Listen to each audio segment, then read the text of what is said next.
চট্টগ্রামের সন্দ্বীপ উপজেলার বিচ্ছিন্ন ইউনিয়ন উরির সরদনাজ্যে শীতকালীন সবজির ব্যাপক বাম্পার ফলন হয়। উরিরচর ইউনিয়নের পাশাপাশি বাউরিয়া, গাছুয়া, মগদরা, সন্তোষপুর ইউনিয়নতো এবার সবজির ব্যাপক ফলন হয়।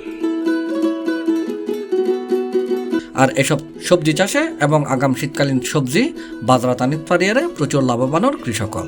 শীতকালীন সবজির ব্যাপক বাম্পার ফলনের কারণে আশেপাশের হাট বাজার ভরপুর এখন শীতুর সবজিতে। সবজির ফলন বেশি এবং যোগান বেশি থাকবার কারণে সবজির দামও একটু কমে এখন।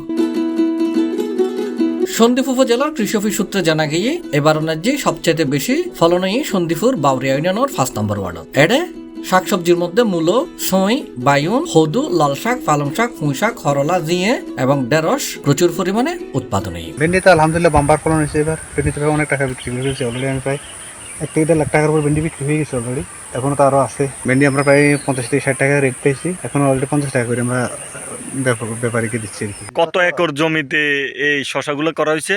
5 লাখ এরিয়া দেখে। এই শশাটা কতদিনে বাজারজাত করা যাবে? 60 বা 70 দিন, মানে 2 মাস 10 দিন। এটা লাভবান কেমন আপনারা? অনেক লাভবান আছে। পরিচর্যা কেমন করতে হয়? পরিশ্রম আছে, পরিশ্রম করতে হবে। পরিশ্রম তো ফল পাবে না। এই বাগানে কতজন শ্রমিক আছেন? এখন বর্তমানে 5 জন আছে। কৃষি অফিস সূত্রে জানা গিয়ে এবার যে সন্দ্বীপ যে শীতকালীন সবজির উৎপাদন হয় 1 কোটি টিয়া সাড়ে যেতে পারে। এ বিষয়ে সন্দ্বীপ উপজেলা কৃষি কর্মকর্তা মারুফ হোসেন সিপ্লাসরে হয়ে 2024-25 অর্থ বছরের রবি মৌসুমে প্রায় 11,000 হেক্টর জমিতে আমাদের শাকসবজি আমাদের লক্ষ্যমাত্রা নির্ধারণ করা হয়েছিল। তার মধ্যে আমরা বেশিরভাগ লক্ষ্যমাত্রা অর্জন করেছি এবং আমাদের উৎপাদনের লক্ষ্যমাত্রা প্রায় 1,87,000 মেট্রিক টন। এর মধ্যে আমাদের ফুলকপি 5 হেক্টর, বাঁধাকপি 8 হেক্টর, সিম 800 হেক্টর, লাউ 320 হেক্টর এবং আরও বিভিন্ন শাকসবজি যেমন করলা, বরবটি, বিভিন্ন ধরনের শাক থেকে শুরু করে রবি মৌসুমে যেহেতু এখানে বড় ধান আমাদের হয় না, তাই রবি মৌসুমে এখানে শাকসবজিতে আমাদের একটা বেশ ভালো উৎপাদন হয়ে থাকে, যেটা বর্ষা মৌসুমে গিয়ে কিছুটা ব্যাহত হয় বারবার ঘূর্ণিঝড় এবং আমাদের বৃষ্টিপাতের জন্য। কিন্তু রবি মৌসুমে যেহেতু এরকম কোনো সমস্যা থাকে না, প্রাকৃতিক বাধা থাকে না, সেক্ষেত্রে আমাদের এখানে প্রতিবারেই আমরা আমাদের লক্ষ্যমাত্রাকে কাটিয়ে উঠতে পারি এবং লক্ষ্যমাত্রার থেকেও বেশি উৎপাদন প্রতিবারেই এখানে হচ্ছে।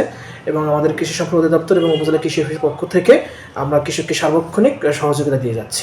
এবারও সন্দ্বীপুর সবজি চাষিও খুশি। তারাতে বারোনাজি ভালো ফলনই তারা আশা করেন আগামীতেও এরকমের ভালো ফলন হইব এবং তারারে উপজেলা কৃষি অফিসে সাহায্য সহযোগিতা করিব।